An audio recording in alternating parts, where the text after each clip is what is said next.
हिवाळी अधिवेशन चालू झालेले आहे आणि शेतकऱ्यासाठी, लाडक्या बहिणीसाठी आणि कुंभमेळ्यासाठी कोणकोणता निधी आणि किती निधी उपलब्ध केलेला आहे आणि कोणकोणत्या याच्यामध्ये तरतूद केली. शेतकऱ्यासाठी दिलासा, लाडक्या बहिणीसाठी आनंदाची बातमी आणि कुंभमेळ्यासाठी ऐतिहासिक निधी. आज सरकारने तिन्ही मोठे निर्णय घेतलेले आहे.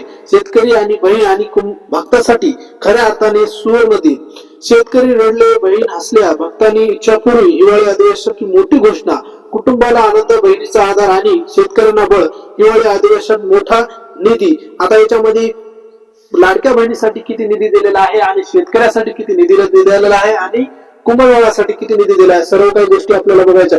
75,000 कोटीची पुरवणी मागण्या. शेतकऱ्यासाठी 20,000 कोटी, पण कर्जमाफीसाठी फक्त 500 कोटी.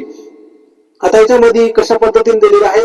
शेतकऱ्यासाठी अन्य महत्वाच्या योजनांसाठी मोठ्या रकमेची तरतूद करण्यात आलेली आहे. यापैकी लाडकी बहीण योजनेसाठी 6,103 कोटी रुपये निश्चित करण्यात आलेले आहेत आणि तसेच नाशिक मधील कुंभमेळ्यासाठी नियोजन आणि अंमलबजावणीसाठी 3,000 कोटी रुपयाची तरतूद करण्यात आलेली आहे.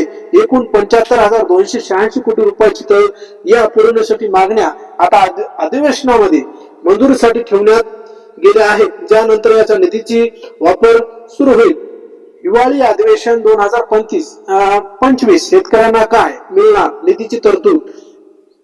याच्यामध्ये बऱ्याच वेळा याच्यामध्ये सर्व काही गोष्टी आपल्याला किती पद्धतीने गेलेल्या आहे याचा सर्व शेतकऱ्यांना दिलासा देणारी बातमी आता समोर आलेलीच आहे.